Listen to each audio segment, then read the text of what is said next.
Let's talk a bit about social safety nets, which have been provided for by the budget. Are you saying that the Asvasuma allocation, for example, is insufficient, or are you saying that the safety net needs to be widened? If you are looking at this in a solution-oriented manner, what more needs to be done? Yeah. The allocation for Asvasuma, or what they call social protection, which is how the IMF agreement was sold. They said, the IMF agreement is going to bring a lot of hardship, but in turn, we will protect those who are affected, right? But if you look at the allocation for Asvasuma, it's only 0.6% of GDP, right? And that is more or less what we were doing even before that. Right, during the COVID times, actually, we were allocating close to 1.2% of GDP. In other years, we've allocated around 0.4%. So it's not much of a change in terms of the allocation. Then they bring up this story that we're going to target better. Right? We're going to actually find the poor people and give it to them. What happens during an economic crisis? Today, the farmers are affected. Tomorrow, the fisher folk are affected. The next day, the construction workers are affected. 68% of our working people belong to the informal sector. They don't have a regular income. So how can you might target somebody today, and then tomorrow the situation is different.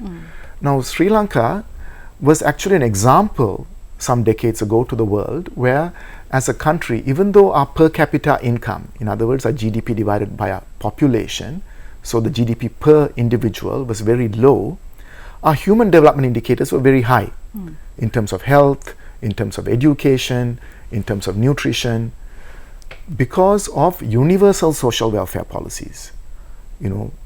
Free healthcare, free education, and up till we shifted to these open economy policies until the 1970s, we also had a free rice subsidy. So at least people won't starve. Imagine now if we had something like a rice subsidy for everyone. Not everyone will use it. Only those who really need it, because they have to go and get it every week, only they will use that subsidy. And if we had something like that, at least they won't have to worry about starving. They can rest assured that at least they can not go hungry the next day. So we've done this before, but now we are importing these models of economic development which are really piling the burden on people. Internationally also, there is a lot of discussion about this, right? What is the right way to move forward? And the world is looking at Sri Lanka, and there are two ways in which people are thinking about it.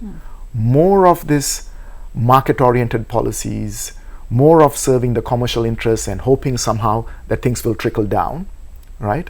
Or starting to think about more robust systems of social protection, social welfare, and unfortunately, I think we are taking the wrong path forward.